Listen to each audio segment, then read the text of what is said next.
was just saying, welcome, Patrick, over there in London. Welcome, everybody here in Auckland. Welcome, Dunedin. Welcome, Wellington. Welcome, Nelson. Welcome, Taranaki, Hawke's Bay. I hope I didn't forget anyone. Welcome to everybody who is watching from their homes as well. And thank you to the Professional Development Committee who made this possible, is funding this event. And then I will hand it over to Gerald, who will further introduce Patrick. Well, welcome, everybody. Many of you will know of Patrick, or maybe read some of his books, particularly his book on learning from the patient. And Patrick is a very well-known, you could say almost famous psychoanalyst from London, for those of you who haven't read the spiel.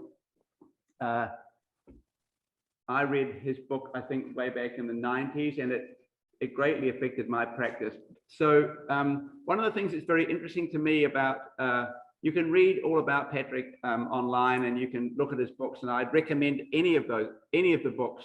Sort of shakes up your practice a little bit, but one of the things that I was struck by, I think particularly from your book, Learning from Our Mistakes, was a sometimes slightly heroic angle that the therapist, the psychotherapist, has to take with some of his patients or her patients or clients to set aside our own tendencies. And I came across some writing on that story of Abraham and Isaac. I don't know how many people are familiar with that story. It's sort of a famous, horrendous sort of story, really, of Abraham's going to go and sacrifice his son according to God's will, and at the last minute, God stays his hand. And you really got to think about that story as a bad dream, or as a powerful dream. And it's sort of obvious when you look at that Abraham's been called to sacrifice the most precious being in his life. And if you think about that as a metaphor, we're being called, I think, by you, Patrick, to sacrifice a lot of things that are absolutely precious to us, which is our esteem, being valued, being appreciated, being thanked, being liked, being needed, being wanted, in the service of what the other person sitting across from us is actually bringing. And I think if there's one message that I think you bring to us, Patrick, I'll be interested to hear today what you're saying. But in your books, it's that we have to let go of what we most want, mostly in our lives, to be loved and cherished and valued and needed and appreciated, in the service of what somebody actually needs from us, which is all sorts of other things. And sometimes I think that's pretty heroic. And often I think it's beyond me often, and many of us often. But I think that's the challenge. I think you're a bit of a modern day Abraham, Patrick. So without any more talking, I'll hand it over to you. So preconception in life and in the consulting room.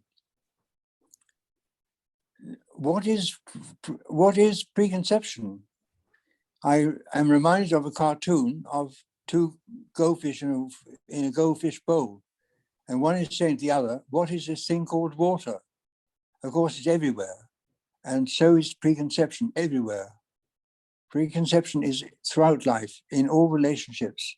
How we see the other person is always linked up with how we have created an image of them in our mind, and that's how we see them. Doesn't mean to say that is how they are, but that is how we relate to them in terms of how we see them. And this has been picked up with complicated language like object relationships. What the hell does that mean? It's a way of trying to describe how we create in our own mind what's called an object that represents the other person. And that's how we see them and how we relate to them. But we're never actually relating to the other person in their own true selves, because there's always something in the way. Now, when we try to get to know our patients, which is what our training is all about, there is, again, so much that gets in the way. There's all the theory that we hear about. There's all the lectures, our own experience of analysis, supervision, clinical seminars. Everybody's chipping in to suggest how we should be working with our patient. But it's not about the patient. It's all to do with their preconceptions about this patient that we are talking about, what this patient might be like. Now, are you hearing that all right? Yes. Are you hearing that? Yes, very, very clearly, Patrick. Okay. So there's always a lot in the way. Now, we try to learn how to do psychoanalysis. Freud introduced us to the idea of the unconscious and the idea that patients could be helped by being introduced to their own unconscious, so they could begin to deal with their unconscious mind through the unconscious becoming conscious. So there's a lot to learn about this map that Freud has given us about the map of the mind. And so a lot of our training is learning this map. The trouble is we then try to apply it. When we get a patient, we think, I see this bit, I see that bit. And so we start interpreting in terms of the map that we've learned. But is this about the patient? Or is this about some generalized view of patients being applied to this patient that we have with us now? So there's an awful lot that gets in the way. Now, we also tend to learn by rote and through example, through imitation. That's not the only way of learning. There's another way, through discovery. Now, I want to share with you a true memory from 80 years ago. I was being taught at home as a child, 5, and the person teaching me was teaching me about numbers. And I was introduced to how to add 2 and 2 and get 4, and how to add 3 and 3 and get 6. And so I was playing with these numbers with lots of bits of paper, and I added 2 and 2 and 2, each time seeing where it got to. And I made a discovery. I discovered if you add 2 to itself enough times, you end up with 2 again, but with a naught on the end. And I thought, now that's really interesting. Let's try it with 3s. So I did it also again with 3s and 4s and 5s, all the way up to 9. And again, when I did 9 added to itself often enough, I got 9 with a naught on the end. So I went to my teacher and said, I've made a terrific discovery. Did you know that if you add the number to itself enough times, you end up with the same number with a naught on the end? And she said, you've just discovered the times tables, go and learn them. Now, I've never forgotten the thrill of that discovery. I'd never ever heard of times tables. I didn't know that any of this happened, that any of this existed. But I had this first experience of discovery. And I think we deprive our patients of the chance of learning like that themselves. Are you still hearing me? Yes, very clearly, Patrick. Okay. I think we often deprive our patients of the chance to learn like that because we provide them with the answers, as it were. We give them interpretations. We don't leave much room for them to discover much themselves. They're learning it from us. Now, let's think about how a mother becomes a mother. It's very parallel. A mother is often anxious with the first baby, so she looks for help from experts. She looks to books, may go to lectures, go to classes to learn about babies generally. And there was a time when there's this Truby King book that told mothers exactly what to do in all circumstances, how to do it. And so that's how babies were brought up by rote, by the way they're being taught to bring up babies. But then Winnicott comes along and says, no, there's another way. A mother needs to learn from her own baby. The baby gives distress signals. A mother with time can learn to distinguish different signs, different sounds, different kinds of distress. And as she begins to be able to respond more meaningfully to these signs of distress, the infant begins to get a sense that somebody is there who is able to respond. So communication makes sense. and gradually builds into a relationship between the mother and the baby. So this is not just a skill of the mother, it's also something that the mother gets from the baby. It's developed between the two people. And so communication begins to be meaningful, gradually discovered between mother and her baby. And the same can happen with each patient. And it is with each patient, not with patients generally.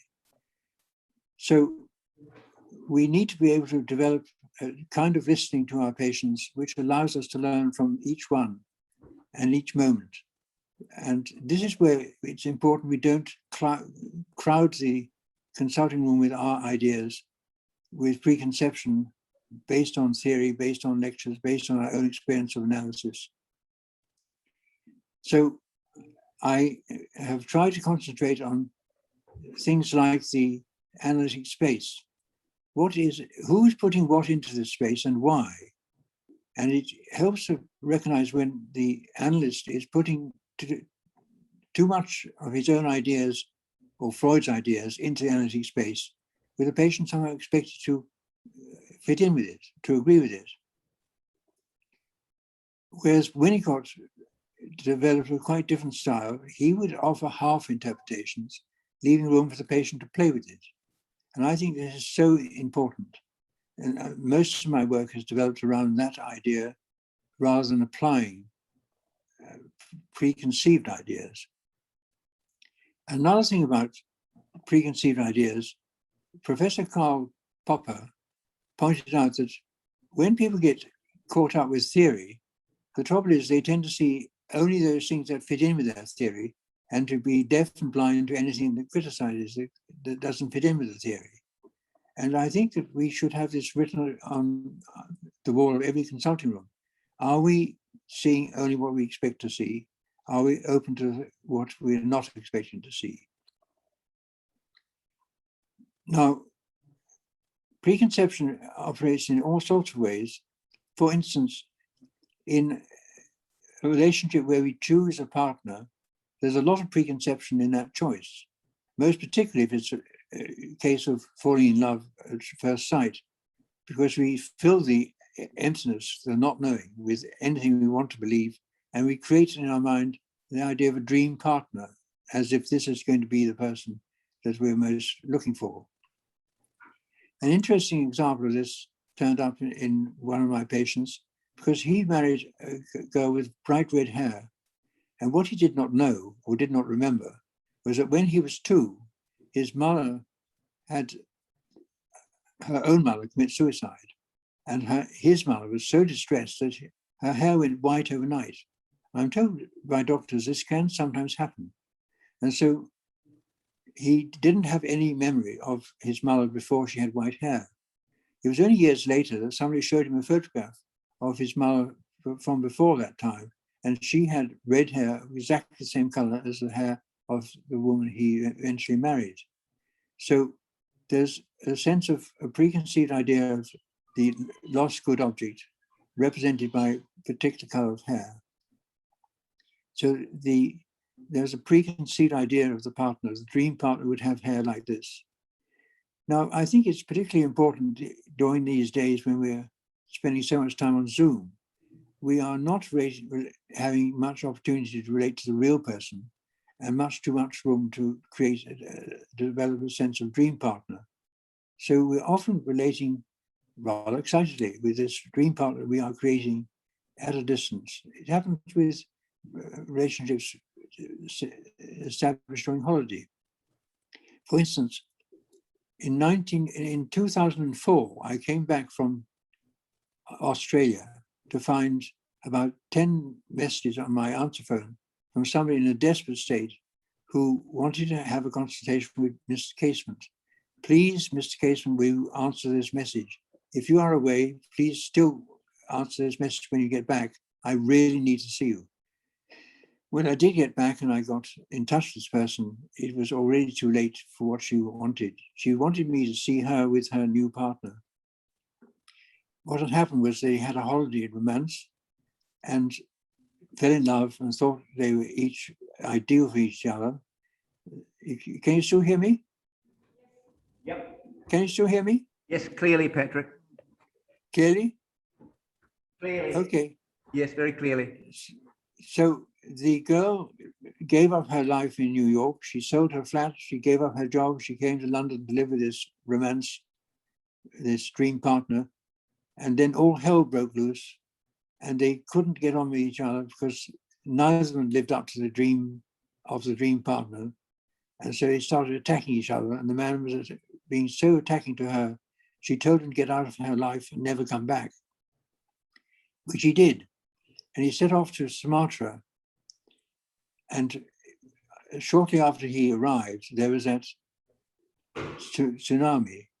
And he had been daily in contact with his mother and father in Italy until the day of the tsunami. And quite clearly, he was drowned on that occasion. So she told him to get out of her life, and he did in a very, very final way. And so she desperately needed to discuss this. And it took all those messages to try and make contact with me. So this is the kind of thing that can happen with relationships that are built up at a distance. And there's been a lot of that with Zoom relationships. I think we need to be careful about how much of the dream is being built up over a distance and how much reality is still to be negotiated with. Now, I came across an interesting quotation in the 19th century from times when people did not live together before they got married. And the quotation says, "Marry whomsoever you might, and you will discover the next day you have married someone else." And I think it's important to realize that beyond the dream partner is a reality, and an ongoing relationship has to be in terms of the reality, not the dream. Now, when we're working with our patients, I think we use preconception far more frequently than perhaps we realize. I also think that analysts transfer a lot onto their patients without recognizing that. They try not to get into a transference to their patient based on some primitive relationship of their own. But then it's not just that. If we think about what patients get from their analysts, the analyst is transferring on to the patient every single day from experience gathered elsewhere, experience from other patients, experience in other clinical situations, from what they've read, what they've learned. All of that is transferred onto their patient because they think it applies. But the trouble is that it may not apply. And I don't think analysts are nearly conscious enough of how often they actually are transferring onto their patients their own preconceptions and seeing their patients in those terms. Now, years ago, somebody rang me up and said, "Is it possible to change your analyst?" I thought, oh dear, I must be careful here because this person seemed to be in analysis already. And I checked that out and she was. And I said, "I don't think I should be seeing you while you're still seeing another analyst. But if at some stage you're not seeing that analyst, then maybe I would see you." A year later, she got back in touch with me and said, "I've stopped seeing that analyst. Will you see me now?" And I said, "All right, I'll offer you a consultation." And I heard that she had been seeing this analyst for 3 years. And she then said to me, "I asked you a question, but you only answered half of it." And I said, "I remember the question very clearly. Is it possible to change your analyst?" She said, "Yes, but the other part of that question was, is it possible to change your analyst without going to another? Can you change your analyst?" And she tried for 3 years to change her analyst, who would not change in any shape or form. And from her description of this man, it seemed that he had a set way of working. Every single Monday was based on the Monday crust because of the interruption over the weekend. Every Friday was given to the problems about separation. And he had this ritual of every single day throughout the week. He had a particular pattern for how he was going to interpret whatever she gave to him. He interpreted in this formalized way. And she couldn't get him to change it at all. What he didn't seem to take in was that she was the only child of a psychotic mother. And the only time that she had any sense of sanity was at weekends, because then she could go and stay with friends. During the week, she was with his mad mother. At weekends, she had a chance of being in a home that has some sanity. So when she was experiencing the analyst being just like her mad mother, it was such a relief at weekends to get away from that she was dying to have a Friday session to leave and dreading coming back on Monday because it was more of this mad mother stuff. And apparently he never ever took on board what she was trying to say to him. Now, it's true, I only had her view of it. And so I can't know that he was the way she described, except for one thing. I was very careful never to ask her or to hint at her suggesting to me the name of this analyst. It would be so easy for me to use a manipulative confrontation saying, it's interesting you never trust me with the name of your analyst, which would be clearly manipulative. So I never ever made any move towards that. But in the absence of knowing who it was, it just so happened I knew somebody who behaved in real life in just the same kind of way as this analyst. So to content myself without knowing the name, I pretended that maybe it was this man. In the third year, she told me who it was, and it was this man. So in real life, he was just like this, and her description seems to have fitted. So she did need to move out of that analysis because she had not been able to change him in any shape or form. And we should be open to change from our patients. They often give us very important corrective prompts. We need to be able to respond to these. Now, we can also get stuck in our own rigidities. For instance, we are taught to let the patient start the session. And a training analyst from abroad, from Europe, asked to have a consultation with me because he couldn't take it to colleagues in his country because they would recognize the candidate who is in analysis with him. Now, the problem with this patient, this candidate, was he was in his third year of analysis. He came for every session. He paid for every month's sessions, but he never said a word. For 6 months, he didn't say anything at all. So what to do? Now, when he came to see me, I said, look, I think I need to tell you a story. Can you still hear me? Yes. Can you still hear me? Yes, doing well, Patrick, thank you. Okay. I said, I need to tell you a story before we look at this problem. I told him I heard about a customs inspector in Portsmouth who was looking for smuggling coming out of the dockyard. And there was one man who came out of the dockyard every single day pushing a wheelbarrow, and the wheelbarrow was covered over by tarpaulin. So every single day, the inspector lifted the tarpaulin to look into the wheelbarrow, which was always empty. So it happened week after week until the inspector was in the pub nearby and this person came in. And so he said to him, look, I'm off duty. I just curious. I know you're smuggling something. And I can't work out what it is. Tell me, I won't take action, but I do want to know what is it you're smuggling. And the man looked at him and said, it's obvious. I'm smuggling wheelbarrows. They were dressed up as not wheelbarrows, but they were wheelbarrows under the tarpaulin. And that's what he was smuggling. Now, why did I tell this story to this training analyst? I said, the top is, you have been listening to your silent patient in terms of why he's not speaking. After all, it's a talking cure. So how are you going to get anywhere without talking? And he left the patient all of each session to start the session. He always didn't speak. So he would never say anything until at the end of a session, you might throw in a thought about what might be going on, but he never got anywhere. The silence carried on. And I said to him, look, yes, of course, we let the patient start. And sometimes they start with silence.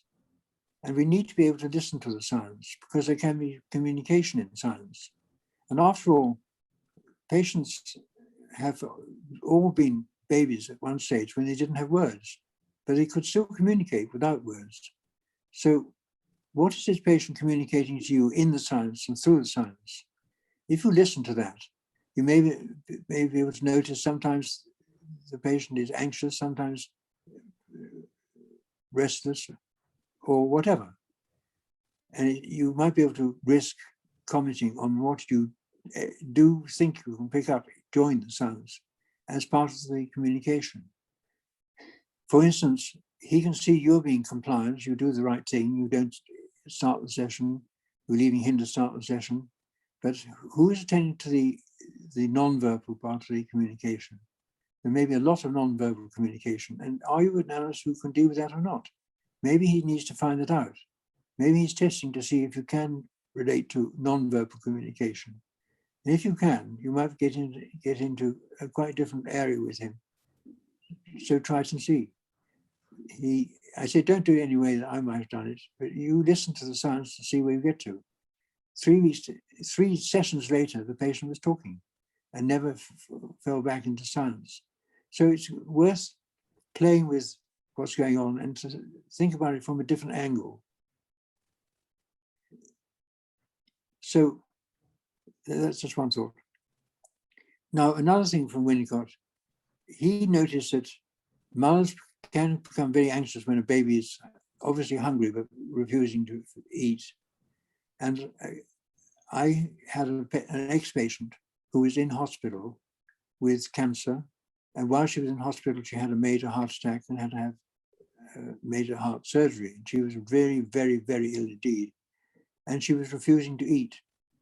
And her weight was going down and there was no chance that she would recover unless she would eat. And the doctors were getting so anxious, they were planning to force feed her. And she was refusing this. And the husband got in touch with me and asked me, would I go and see her?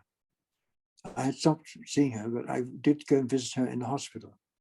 So I sat with her, knowing that the doctors were desperate to feed her, and I was meant to make her accept food. I was not going to do that. I sat as Winnicott might sit, and I remembered what he said about the period of hesitation. Sometimes an infant will not take food until the presence of food becomes meaningful to the baby. Then the baby might feed. And I listened to this a long time. And after a while, I said to her, I know you know about Winnicott and the period of hesitation. I think you need to be allowed a period of hesitation during which you can find for yourself whether or not you have any appetite. And I think one of the problems at the moment is I don't think you have any appetite for life. And I think the important thing is that I will do what I can to prevent the doctors force feeding you, to allow you to listen to your own period of hesitation, and maybe we'll see what grows out of that. So I agreed to see her one more time the next week. And when I went to see her again, she said, you're quite right. I did need time to have that period of hesitation. And I have discovered some appetite for life. I want to be present for my son's wedding, and that's in 3 months' time. But to be there, I will have to be strong enough to get there. And so I will definitely eat in order to get to the wedding. And she did, and she got to the wedding. Now, preconception in other ways. I had a very, very depressed patient, very regressed patient. She was a school teacher. She would come every 5 times a session. She'd come straight from school. So she'd always arrive at the same time. She'd arrive at 5:10 for a 5:15 session. Now, what I didn't know was that one of our cats had adopted her. And our children told me this cat would always get on the bottom step at 5 o'clock, 5 minutes before she was due to arrive. And then when she did arrive, the cat would go in with her into the waiting room. And so for the first 2 years, she would have 10 minutes of cat therapy before coming into a session with me. And then one day she came in and the cat followed. And I went to put it out and she said, no, let the cat come in. And I let the cat come in and the cat climbed up on the couch with her. And what was so interesting was that when she tried to stroke the cat, it arched its back and wouldn't let her stroke the cat at all. When she left the cat alone, the cat then nuzzled up to her. And it was quite clear the cat wished to take care of her rather than her take care of the cat. And it was during that session I learned something about her mother. I had always known there was something ghastly about her mother as she described. And I once made a mistake of saying I thought she was crying out for a mother. She'd, how dare you say that? You've no idea what a mother is like. Her mother had been completely different from any idea I had about mothers.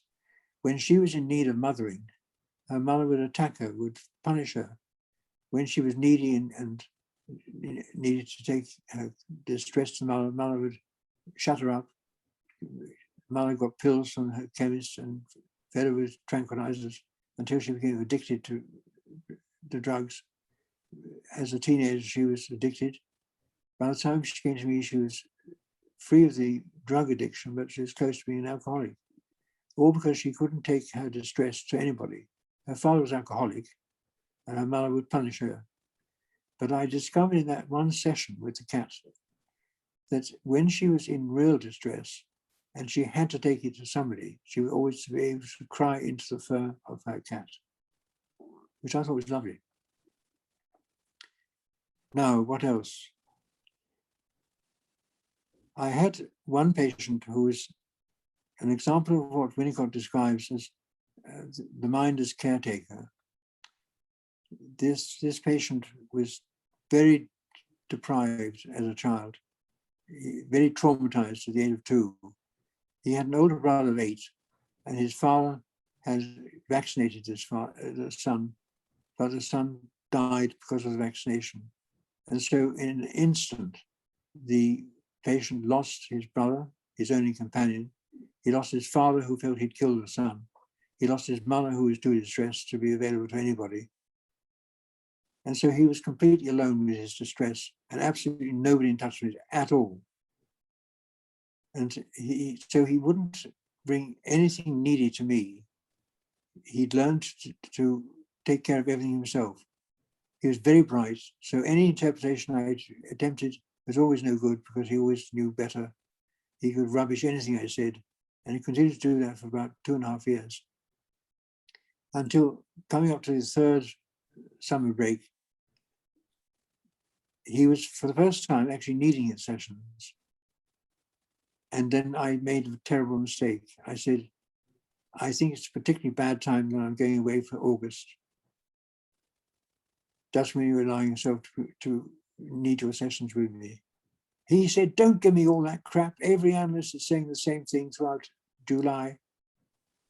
And I thought very carefully and said, I think you're quite right to tell me off. I made a very serious mistake. I was speaking to your adult self, but I've since been listening in myself to the state of that 2-year-old.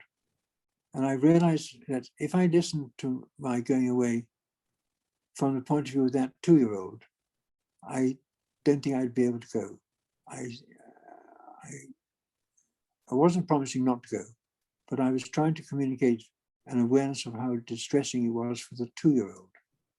And for the first time in all his time with me, he cried. Now, there's an interesting follow-on from this. Are you still able to hear me?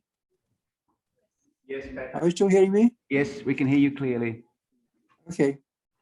There was an interesting follow-on from that because I had 5 months in hospital with cancer and nobody expected me to survive. And this patient, then qualified as a psychoanalyst, was working in another country. And he knew how serious my cancer was. And he sent me a card. And it's quite clear he was writing to me as a dying person. And he said he wanted me to know that all the benefits of his analysis came home to him after he'd completed his time with me. And he said, I assure you that you are living on in me and you will continue to live on in my patients. And he was trying to make clear that I knew that even though I would die, I would live on in him and in his patients. And that was such a wonderful gift. And I knew that this grew out of that one single session. He began to realize that somebody was in touch with the distress that he'd never been able to manage on his own. And now one more example of somebody who couldn't live with his distress. And I've often thought of trauma as that which cannot be borne alone. Now, in my last long book, Learning Along the Way, I have this case of the patient who was born blind, nearly blind. And he, for the first 3.5 years, his mother, who was a child psychologist, had her own preconceptions. She mistook his behavior and thought it was because he was brain damaged. He was covered with bruises. He kept bumping into things. He kept clinging onto her. And he was in manifest distress if he's not physically holding on to her. And this was soon to be because he was, thought he was an idiot or brain damaged. He was not at all an idiot. He was very, very bright indeed. Now, when he was 3.5, somebody pointed out that maybe he was blind. That could explain why he was behaving in this uncontrolled way, bumping into things. And so he was given very thick glasses, and for the first time he could begin to see. But what had happened during those first 3.5 years, was he was in a state of constant trauma, unable to bear it alone, but he was totally alone with it because nobody had any idea about his blindness and his experience of not being able to see. So how could he communicate this to people who were so completely out of touch with what he was going through? And what was different for him was a blind child, normally parents know the child is blind. With him, they didn't know he was blind. So they were completely switched off from the state he was in. And he needed me to be able to be in touch with it. Now, what was so interesting was he got into a phase of free association, almost free association with a vengeance, because he said literally what came to his mind, and it seemed like nonsense. I couldn't make any sense of it at all. He said, I knew it wasn't nonsense, it's just nonsense, in that I couldn't make sense of it. So it happened all in one session. And I said to him, at the moment, I'm maybe missing something very important, but I realize I'm not able to make sense of what you're saying. In fact, it feels as if you're speaking elliptical, as if none of it will come into focus. And it happened again. And I said to him, you're still trying to communicate something really important. And I think it may be to do with, can I tune into your experience of not being able to get anything into focus? And when I said that, he was at floods of tears. He said, at last somebody understands that they didn't see, that I couldn't see. Whereas his mother, Ned, didn't see that. I did see that. And that one bit of understanding through the apparent nonsense not coming into focus turned out to be a really crucial building of a bridge between him and me. And everything thereafter really built on this experience of being understood, that the trauma was, he was not so alone with his trauma, somebody else was in touch with it. So there we go. Preconceptions. I hope you're able to make some sense of it and able to follow what I've said. Patrick, thank you so much. Actually, it does make me think that what's happening today with the technology is a little bit what you're actually talking about. That yeah, often we're sitting with somebody and we have no idea and we can't see them properly, and we can hear something. Well, we may hear something very clearly, but we can't see them.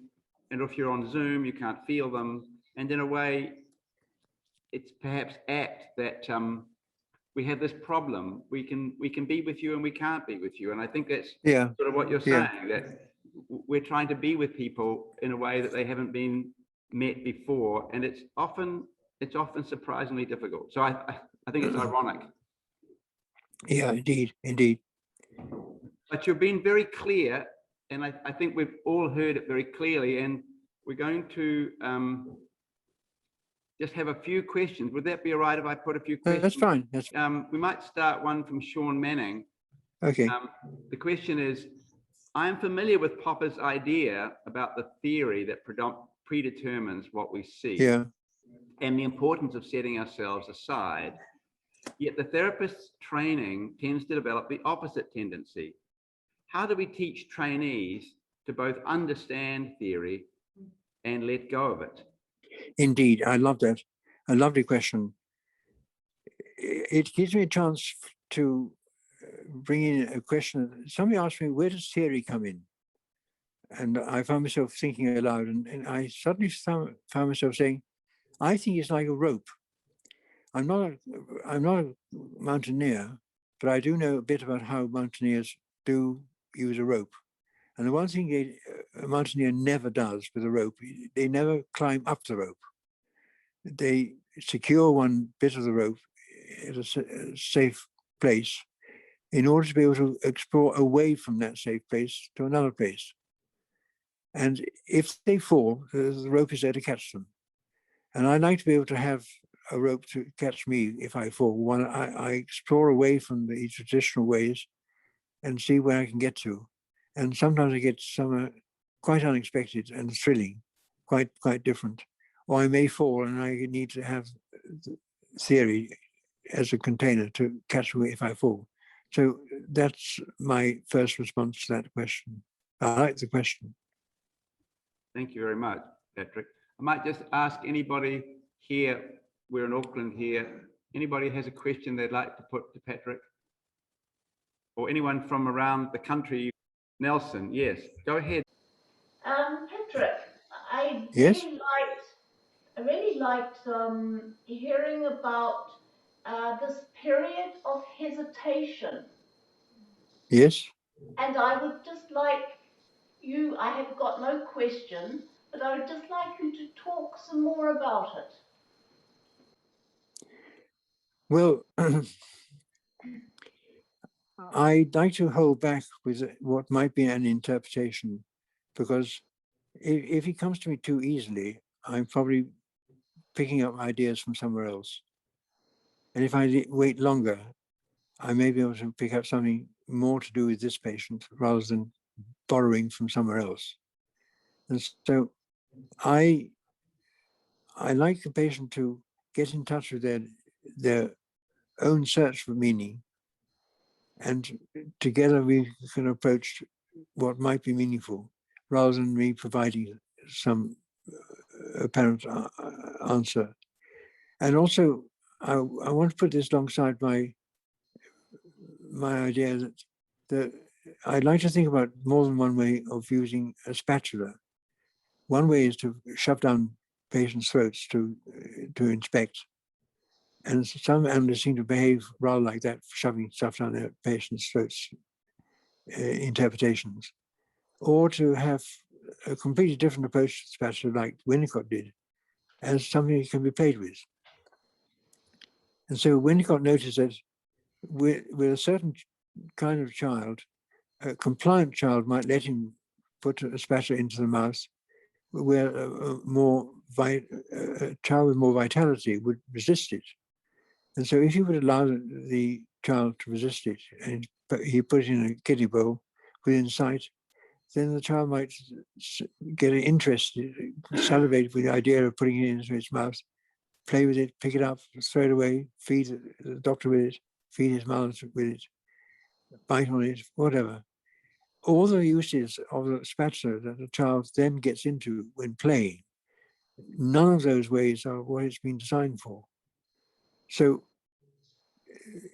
it's rather ironic. Analysts can get into thinking that the analyst is there to interpret, and in particular to interpret transference. And so it's constantly pushing transference interpretations at the patient, whereas it's possible just to be around as an object to be discovered by the patient, to be used in whatever way, and for the patient to discover something quite new in this interchange with the available analyst rather than one who's pushing interpretations. Could you follow that? Very clearly. Thank you, Patrick. Yeah.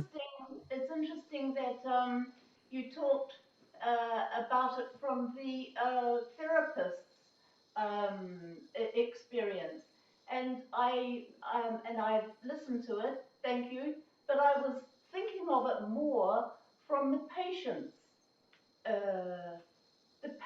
experience, or the new baby's experience of a hesitancy before they take in. I think we need to think both sides of that relationship.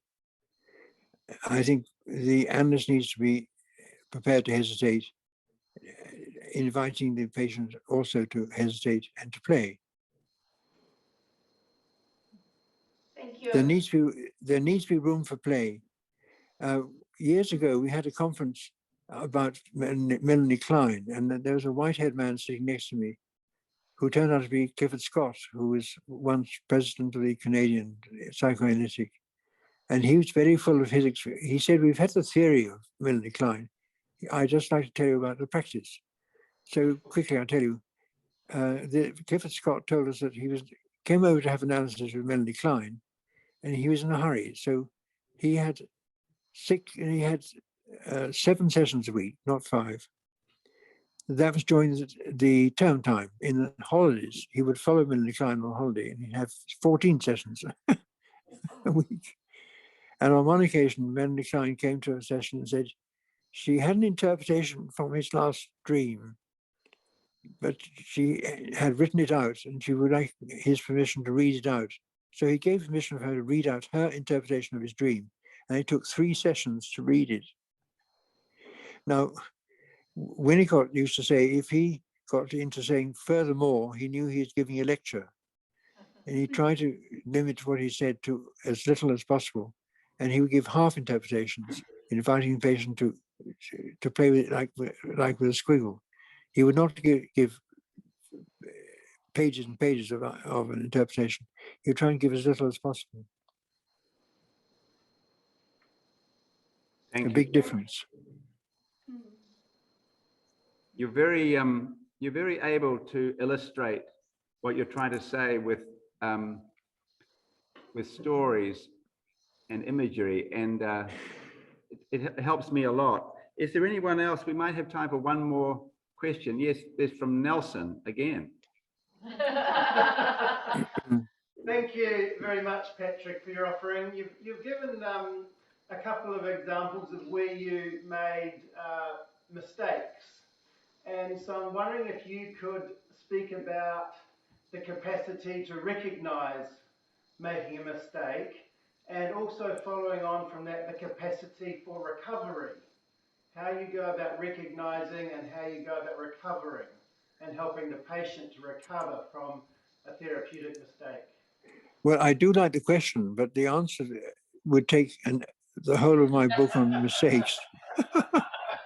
I just remembering an extraordinary encounter I had when I was a probation officer, and I feel very sad about this because I was under instruction from the court not to submit a report on this young man. All they wanted to know was whether his circumstances had changed since he'd been bound over not to offend again. No, he was given a delayed prison sentence. He was going to go to prison, but they delayed it on condition that he stayed out of trouble for 2 years. And he got into more trouble, so he was coming back, and they'd had all sorts of reports. They didn't want any more reports, just wanted had his circumstances changed. So I was not in a position to do anything with what I heard, but I heard the following. It'll take about 2 minutes. This man said to me, if you're going to understand me at all, you need to understand that I quote verbatim, I suffered a severe environmental setback in my infancy. I suffered a severe environmental setback in my infancy. What a load of garbled jargon. But my God, what was he saying? Winnicott referred to the mother as the infant's first environment. And here is somebody who has read his own report in which a social worker, has talked about environmental setback. What was this environmental setback? Wait for it. What it was, and he could only give me the family story because he couldn't join up with his own memory of it, was when he was 2, he was taken shopping with his mother and my grandmother. And the mother saw some vegetables on the other side of the road. So she left this boy with the grandmother while the mother ran across the road. The grandmother was not paying attention, and the little boy saw his mother on the other side of the road, and he hadn't realized she'd suddenly disappeared, but he'd seen her, and he ran across the road to join her. And she saw him beginning to run and saw a car coming, so she ran back across the road to prevent him being run over by the car. He wasn't run over, but she was, and was killed in front of him. Now, the feelings that with that story were so completely unmanageable that all he could, how he could only refer to it in somebody else's language, with all the feelings completely locked up behind the jargon. And my God, the work that was there for somebody to do, I couldn't do it with him, but he needed somebody to give him a chance to be not so alone with this experience. And quite clearly, this is an example of what Winnicott calls the fear of breakdown. I think his fear was that if he did join up with the feelings that went with this experience, that he would never recover. And his family always accused him of having killed his mother, because he'd run across the road. So a severe environmental setback in his infancy. What an awful lot of jargon to cover an unspeakable distress. Worth thinking about. Patrick, thank you. I think we probably need to close for now. Yeah, And yeah. I'm left, especially with that last story, feeling very sobered, as I'm sure many people are, that there are limits. There are limits to our capacity. And what you've given us is some tremendously creative responses to those limits. And perhaps because you're at the end of your career and close to the end perhaps of your life, you have a treasure trove of stories and experiences which you've shared with us. And I know in your books, I've read several of them, there are far more. So I suppose I want to encourage anyone who wants more of what you have to say to read your books. But it seems to me that what you brought us is multiple examples of creativity and arising perhaps out of patience and also experience. And perhaps the best we can hope for is to keep learning throughout our practicing lives. Okay. Well, I hope in spite of a bad start, you were able to follow what I was saying. I think very clearly. Yes, I think we were able to. The sound was clear. That was the most important thing. We didn't miss your face, but you didn't miss anything there. Thank you very much. Yeah. So we're gonna stop now and Okay. say goodbye. And we're going to sing, Patrick, in Aotearoa, New Zealand. It's customary to sometimes sing what we call a waiata, which is a te reo Māori word for a song. And we're going to ask. What we'll do is just Auckland will sing, otherwise we'll have a terrible cacophony coming up on Zoom. So you're just going to have to listen to the Northern Branch choir singing Te Araha. Lovely, lovely. Yeah. Thank you all so much.